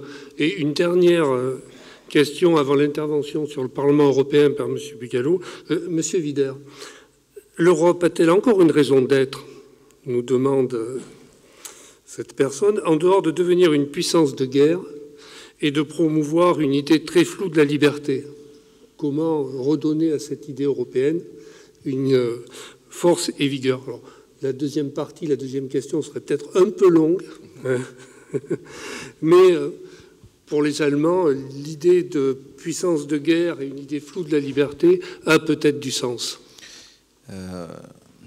Vaste question, mais ce qu'on peut déjà faire valoir, c'est que malgré tout, l'Europe, ces dernières années, je pense à la crise sanitaire, sans l'Europe, il y aurait eu sans doute beaucoup plus de morts, parce que c'est quand même grâce à l'Europe qu'on a pu avoir les vaccins qu'on a eus et la répartition qui a été celle-là, alors que la santé n'était même pas une attribution de l'Europe. L'Europe, on voit bien aujourd'hui, d'ailleurs, c'est tout le paradoxe de ces partis nationalistes qui prônent un retour à l'État-nation, qui veulent détruire l'Europe. C'est que quand ils se trouvent aux responsabilités, regardez ce que fait l'Italie de Madame Meloni, en fait, a totalement besoin de l'Europe pour gérer la crise migratoire à ses frontières. Et d'ailleurs, au prix même que finalement elle se retrouve sur des positions assez proches de la présidente von der Leyen, qui est allée, je ne sais, un nombre incalculable de fois en Italie, et notamment à Lampedusa, et qu'elle se fait elle-même finalement pointer du doigt. Vous avez peut-être vu la vidéo qu'a fait Marine Le Pen pour s'adressant à sa chère Georgia l'autre jour, l'accusant de trahir les idéaux. Donc c'est ça qui est assez intéressant, c'est que aussi quand ces partis veulent arriver au pouvoir, ils sont bien contents d'avoir l'Europe. Orban est bien content d'avoir l'Europe aussi pour toucher l'argent du plan de relance européen qui a été décidé en pleine crise du Covid. Donc il y a énormément d'hypocrisie dans tout cela. Et la dernière chose que je voudrais dire aussi, c'est que évidemment il y a une extrême droite, une émergence de, alors je ne sais pas comment il faut l'appeler, national-populiste, enfin peu importe quel est le terme qu'on emploie, mais il ne faut pas oublier qu'elle est aussi diverse, cette extrême droite européenne. Il y a deux groupes au Parlement européen, il va sans doute y avoir des reconfigurations dans les mois à venir, et sur des points aussi importants, puisque c'est l'actualité du jour, que le rapport à l'OTAN, le rapport à la Russie, ces extrêmes droites sont profondément divisées entre elles. Et d'ailleurs, c'est pas totalement étonnant. À partir du moment où il ne peut pas y avoir d'internationalisme d'extrême droite, c'est un oxymore, c'est une contradiction. Et ces partis défendant des intérêts ne peuvent pas se retrouver entre eux. Et on le voit bien aujourd'hui, même si, évidemment, il y a une aspiration, il y a une commune détestation de l'immigration, de l'islam, d'un certain nombre de points. Et quand on regarde de près, il y a beaucoup de contradictions et d'opposition entre ces mouvements qui, par ailleurs, savent bien profiter de l'Europe quand c'est dans leurs intérêts. Merci, M. Wider. Justement, M. Bugallo, qui a longtemps travaillé pour le Parlement européen, va nous parler un petit peu de ces extrêmes droites dans cette enceinte.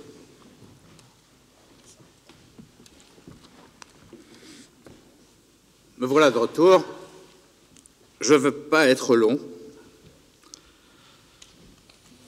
Les élus de partis de la mouvance d'extrême droite au Parlement européen ont très longtemps siégé chez les non-inscrits, ou par intermittence ont pu constituer un groupe politique qui ne durait cependant pas une législature entière.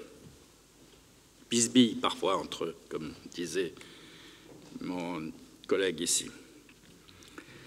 Ce n'est qu'à partir de 2015 que le groupe ID, où siègent les députés du Rassemblement national, a pu se consolider. Et notre groupe du Parlement européen, le CR, non, ils sont conservateurs et réformistes, constitué en majorité à l'époque par les conservateurs britanniques pro-Brexit, ils n'y sont plus, les Polonais du PiS, PIS, du précédent gouvernement polonais, les Tchèques de l'ODS, de l'actuel Premier ministre Fiala, et la NVA flamande, parti nationaliste flamand, qui dirige le gouvernement de la Belgique flamande, a vu le jour en 2004. Ce groupe ultra-conservateur de la droite nationaliste, auquel s'ajoutèrent ultérieurement des partis d'une nouvelle mouvance d'extrême droite, tels que Fratelli d'Italia, Vox espagnol et les démocrates suédois. La question qui se posera après les prochaines élections de juin prochain sera de savoir comment se constitueront ces deux groupes, ainsi que les non-inscrits, et si le cordon sanitaire, qui a jusqu'ici toujours existé par rapport au groupe d'extrême droite, il s'agit ici de l'idée, sera toujours d'actualité. Je vous expliquerai plus tard de quoi il s'agit sur ce cordon sanitaire. Les députés d'extrême droite ont tout à fait les mêmes droits individuels que tous les autres députés, même salaire, droit à des assistants parlementaires locaux ou au siège du Parlement européen, la même capacité d'intervention en plénière et en commissions et délégations, les mêmes moyens portant sur la publicité de leurs activités politiques, ainsi que le remboursement des frais de transport entre leur circonscription ou adresse de résidence et toutes les réunions auxquelles ils sont habilités à se rendre, plénières, commissions, délégations interparlementaires, réunions de groupe, etc. Le principal travail des députés, tout court, réside dans les commissions parlementaires où l'on travaille sur des textes législatifs, les directives, les règlements, le budget, etc.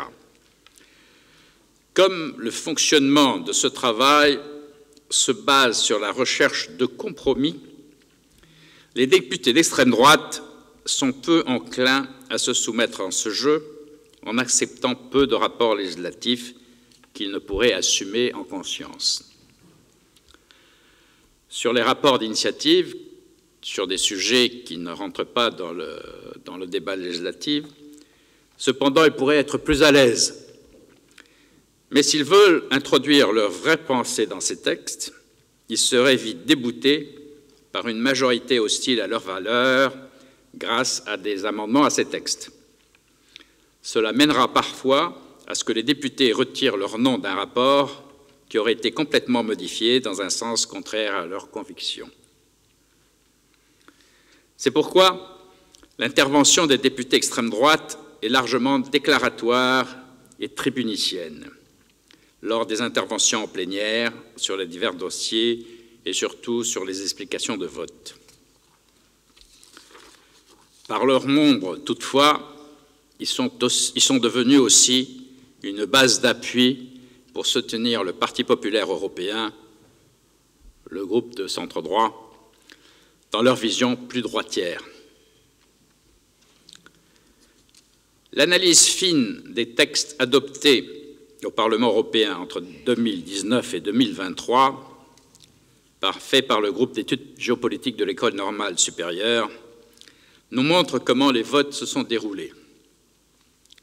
Les groupes S et D, c'est groupes socialistes et démocrates, et le groupe Renew, Renaissance, où siège le parti de M. Macron, ont pris part à la majorité, cette majorité qui se constituait dans le Parlement européen pour voter des textes, dans 93% des cas. Le groupe PPE, Parti populaire européen, la droite classique, dans 80% des cas. C'est le groupe où siègent les Républicains. Le groupe des Verts et Alliance libre européenne, donc il y a les partis écolos et les partis régionalistes, nationalistes, comme l'Union du peuple corse ou d'autres partis alsaciens ou bretons, dans 87% des cas. Et celui de la gauche radicale, la GUE-NGA, où siège France Insoumise, dans 76% des cas. Seuls les groupes nationalistes apparaissent clairement marginalisés. Le groupe ECR, donc au siège Fratelli d'Italia, n'a ainsi participé au bloc majoritaire pour 53% des textes adoptés, et le groupe ID, où siège le Rassemblement national, lui, dans seulement 41% des cas. Mais en quoi consiste le cordon sanitaire appliqué au Parlement européen? En début de législature, au mois de juin à juillet, les divers groupes politiques et les non-inscrits négocient la distribution des postes de responsabilité du Parlement européen selon une méthode, le système d'Hondt. Ce qui semble, c'est un système de distribution proportionnelle qui bénéficie en fait les grands nombres.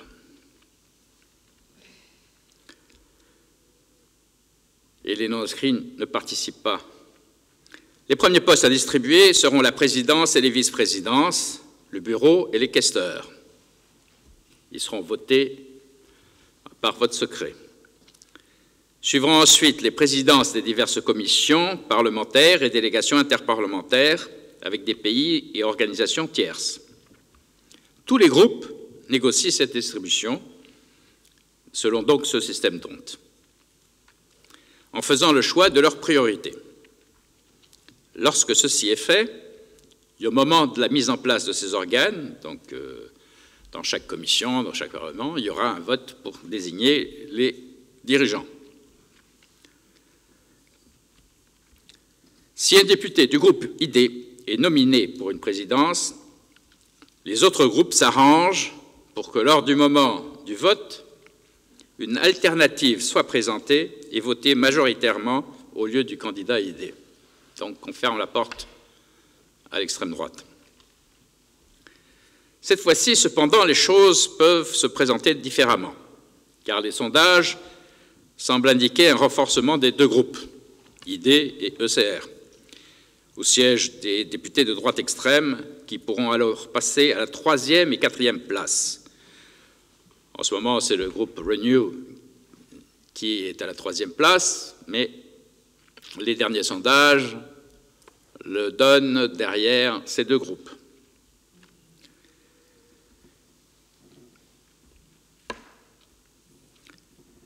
Et bien sûr, il faudra aussi compter avec les députés non inscrits qui auront une étiquette de droite extrême ou illibérale, tels que le Fidesz hongrois ou les deux partis slovaques ex-socialistes qui sont au gouvernement dans ces deux pays et qui peineront à trouver un groupe qui veuille les accueillir étant donné leur position pro-russe. Un certain chamboulement entre groupes risque d'avoir donc lieu après les élections de juin, car certains partis risquent de rejoindre d'autres groupes politiques. Le groupe SND, socialiste, pourrait accueillir le Syriza grec, qui était à la GUE. Le Sinn Féin irlandais aussi pourrait la délaisser. Le Sinn Féin est actuellement au gouvernement en Irlande du Nord, mais l'Irlande du Nord n'est plus dans l'Union européenne, mais il risque d'être au gouvernement en Irlande. Quant au PPE, qui veut gérer la totalité de la droite, il aimerait aussi pouvoir ramener l'ODS tchèque du Premier ministre ou la NEV allemande qui délaisserait l'ECR. Le PPE essaiera surtout de se rapprocher de ce groupe pour contrebalancer à droite le poids des partis de gauche. Le Chega portugais, nouvelle arrivée, devra choisir entre l'ECR et l'ID. Bien qu'étant vu souvent avec Mme Le Pen et M. Orban, il pourrait choisir le CR car plus atlantique et anti-russe. La question du nouveau président de la Commission sera alors une des questions essentielles du débat en ce début de législature. Si Mme von der Leyen est de nouveau proposée par le Conseil européen, il faudra trouver une majorité pour la faire élire au Parlement européen. Le Conseil européen pourra alors demander que l'alliance qui avait fonctionné en 2019, composée des groupes charnières du Parlement européen, donc le PPE, Parti populaire européen, les SND, socialistes et démocrates, et Renew, se reforme alors. Cette majorité risque cependant d'être un peu juste. Je pense donc que les groupes S et D et Renew voudront négocier un contrat de gouvernement pour la législature pour se prémunir d'une trop grande dérive du PPE vers la droite. Les Verts, surtout les Allemands, sembleraient appuyer sa candidature, pourraient s'y joindre à condition que Mme von der Leyen ne rejette pas à l'eau le Green Deal, le pacte vert, que la droite, avec le PPE, avait essayé de saboter à la fin de cette législature. Mais ceci, ce ne sont que des suppositions, je ne suis pas Madame Soleil. Attendons donc le résultat des prochaines élections de juin. J'ai dit. Merci.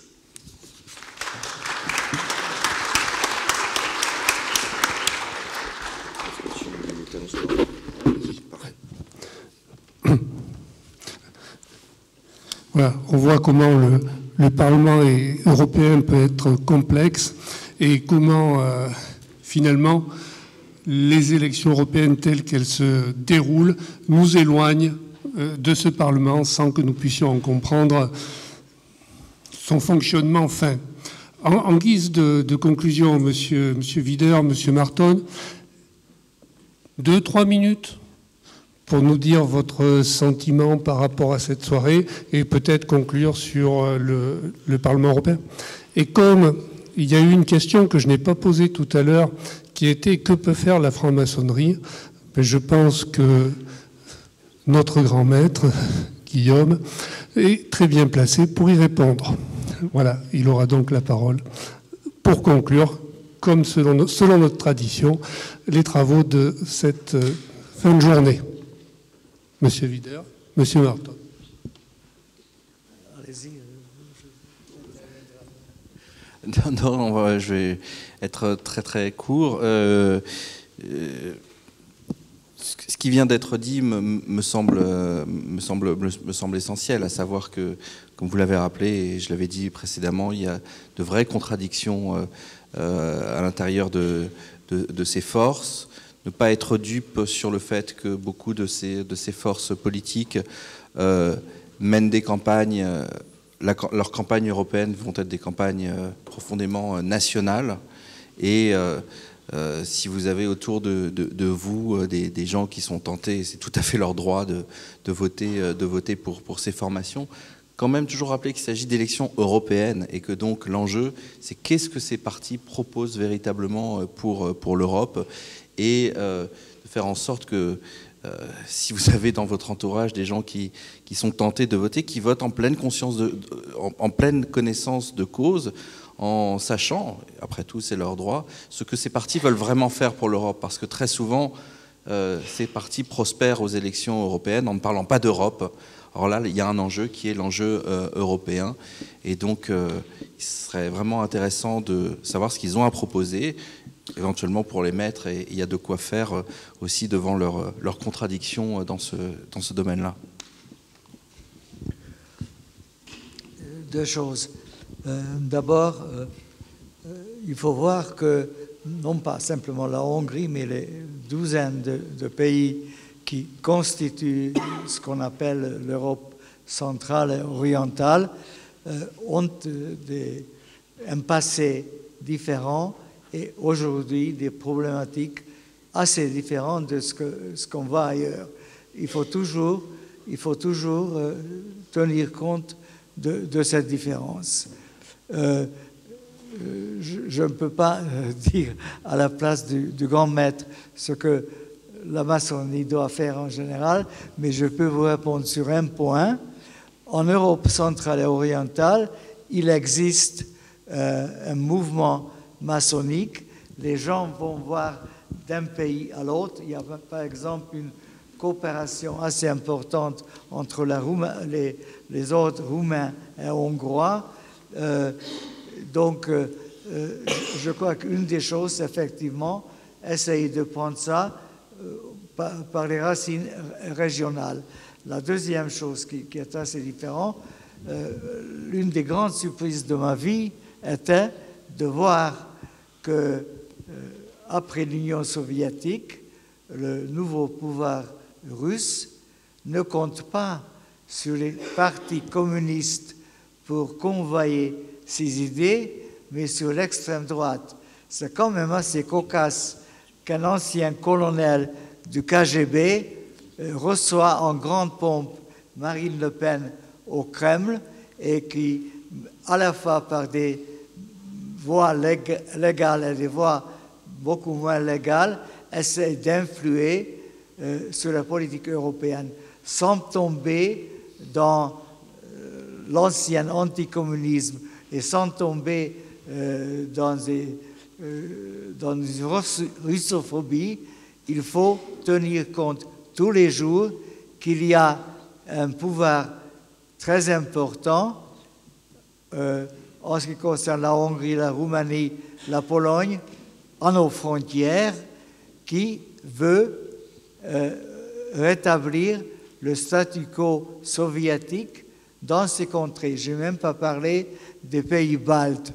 Donc, ce n'est pas plaisant, mais il faut vivre avec la conscience que là, il y a un danger permanent et donc il faut qu'on soit préparé aussi de façon permanente pour y parer.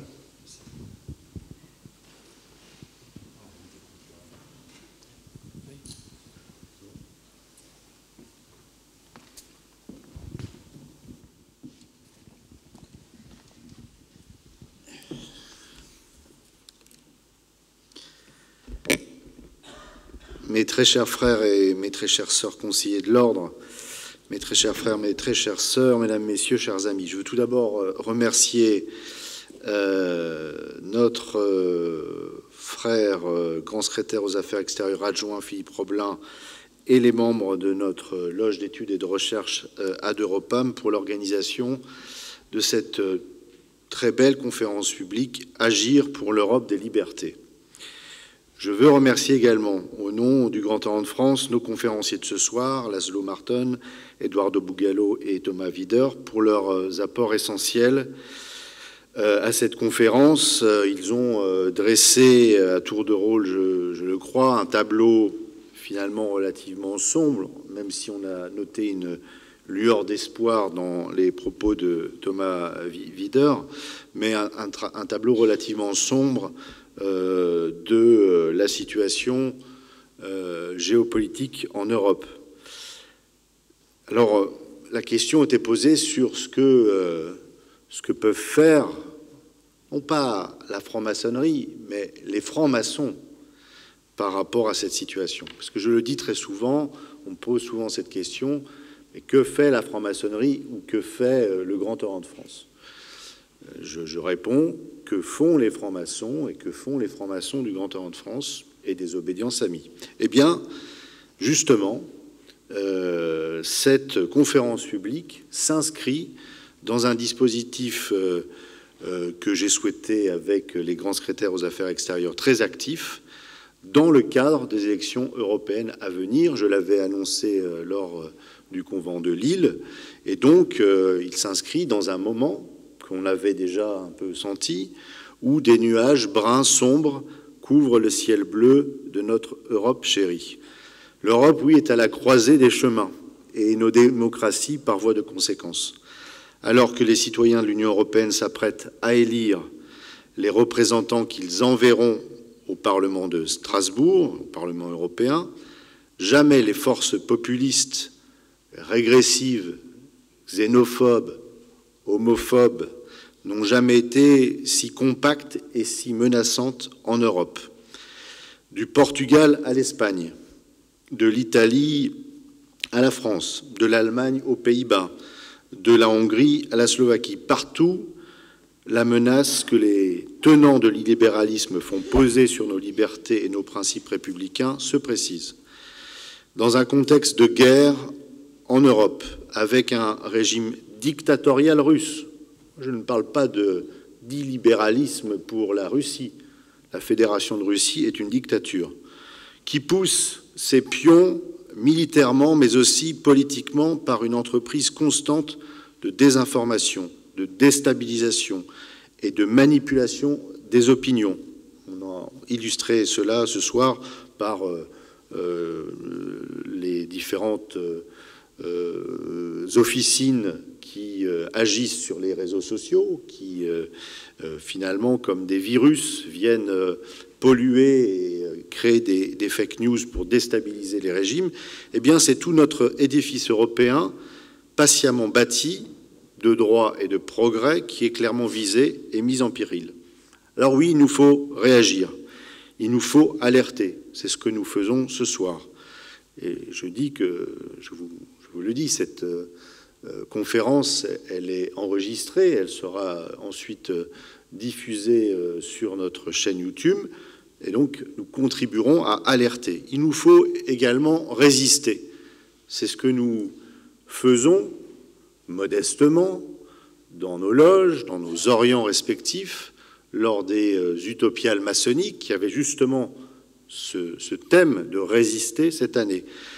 Et il nous faut nous mobiliser, car la candeur est un luxe qui ne nous est plus autorisé. Car oui, nous avons changé d'époque.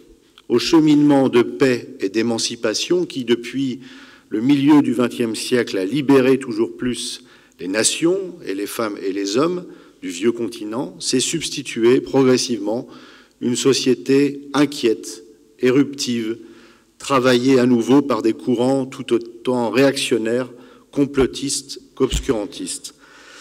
Car la trajectoire populiste est toujours la même, s'appuyer sur les mots réels des citoyens, je dis bien sur les mots réels des citoyens, pour contester l'héritage de l'Europe des Lumières, s'arroger l'étendard de la protection des peuples pour mieux, in fine, les manipuler et les corseter, accéder au pouvoir pour mieux démanteler les fondamentaux des sociétés ouvertes et émancipatrices.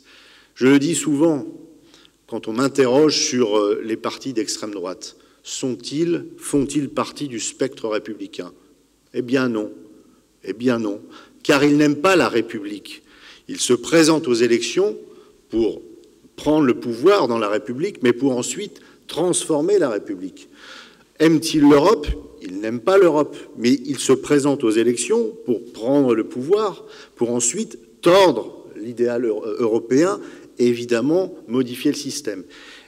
Et il est fort à craindre, et ça a été rappelé tout à l'heure, que très souvent on dit, et ils sont les premiers à le dire, c'est la Commission européenne qui décide de tout. Les parlementaires européens n'ont pas leur mot à dire. Et pourtant, ils se précipitent pour prendre d'assaut par les urnes ce Parlement européen, parce qu'ils savent réellement que le Parlement européen a du pouvoir. Aussi, le scrutin du 9 juin prochain revêt dès lors une importance capitale. De mémoire européenne, il pourrait même s'inscrire comme l'un des plus existentiels depuis 1979, date de la première élection des parlementaires européens au suffrage universel. À l'épreuve que les ennemis des Lumières souhaitent opposer au progressisme, à la solidarité, à la rationalité, aux aspirations progressistes, les francs-maçons du Grand Orient de France et des obédiences amies ont pour ardent devoir de répondre avec détermination et méthode. Avec détermination, car leur histoire leur a enseigné que les valeurs dont ils sont porteurs, avec d'autres, ne sont jamais acquises une fois pour toutes, et qu'à tout moment, elles peuvent être remises en question. Avec méthode, car il convient d'agir collectivement. C'est ce que nous faisons ce soir, c'est ce que nous avons décidé de faire dans les jours et semaines à venir, puisque le défi est européen, ou plutôt leur défi à eux est contre-européen. Il faut agir à l'échelle européenne, c'est-à-dire en s'organisant et en menant le combat partout où le danger se profile. D'où l'initiative portée par le Grand Orient de France de lancer un appel à la vigilance démocratique et au sursaut à l'heure du retour de ces ombres dont on sait par expérience l'issue fatalement tragique, et je pèse mes mots, alors que nous sommes plus de 300 francs-maçons à être revenus de Pologne, où nous avons fait un voyage d'études et de mémoire au camp d'Auschwitz-Birkenau. J'ai souhaité, avec les membres du Conseil de l'Ordre, que les obédiences libérales européennes appellent à un front commun de la raison, à un front qui a vocation à s'élargir à tous les humanistes par-delà nos appartenances nationales et nos sensibilités respectives. Certes, les francs-maçons n'ont pas vocation à privilégier une orientation électorale, mais ils ont pour mission de désigner celle qui fragilise et défie cet humanisme européen dont ils sont, depuis plusieurs siècles, les éclaireurs.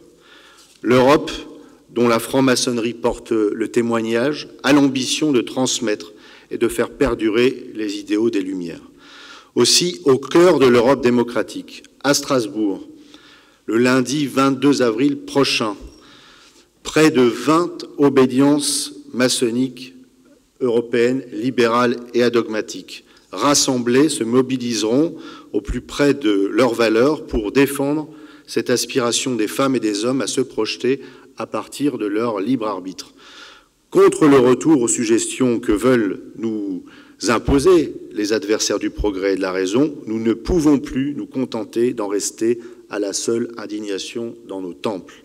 Il nous faut agir pour les libertés, le clamer haut et fort, mais aussi dans un esprit de responsabilité combative, afficher notre solidarité et notre unité par-delà les frontières, car l'offensive à laquelle nous devons faire face, et on le voit bien avec les rassemblements de ces partis d'extrême droite, des leaders des partis d'extrême droite, car l'offensive à laquelle nous devons faire face exige une réponse européenne, là où nos adversaires ont déjà, entre eux, su créer des passerelles. C'est à une chaîne d'union de la résistance de tous les progressistes et humanistes que nous appelons par-delà leurs appartenances nationales. C'est le sens de cette belle initiative commune que d'européaniser plus que jamais une fraternité combattante au moment où c'est toute l'Europe des droits humains qui est mise sous pression. Nous nous devons d'être au rendez-vous de ce défi, maintenant et plus que jamais, dans les conférences publiques, dans nos loges, dans des tenues blanches ouvertes aux profanes, sur les réseaux sociaux, car les réseaux sociaux sont un vaste terrain de jeu des prédicateurs de l'extrême droite. Nous devons le faire maintenant et plus que jamais parce que nous sommes les sentinelles d'une Europe de la fraternité, de la justice sociale et de la paix. J'ai dit.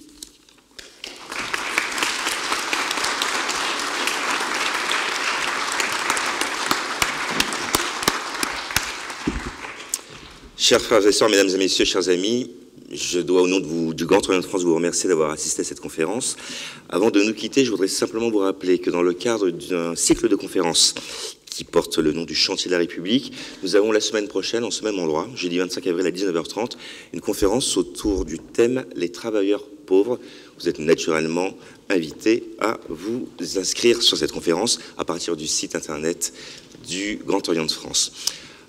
Nous allons maintenant nous quitter, nous allons assister au départ de nos invités et du Grand Maître et du Grand Orient de France. À cet effet, je vous invite à vous lever, s'il vous plaît.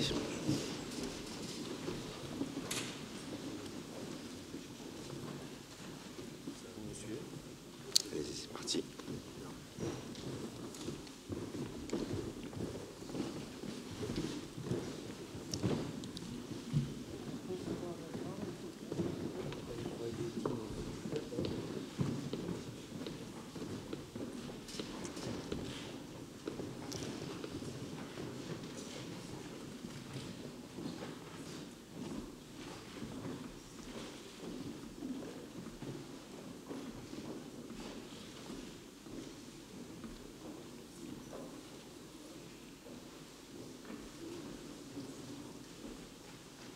Nous avons désormais deux possibilités, fermer la porte et faire une grande fête, ou quitter la salle.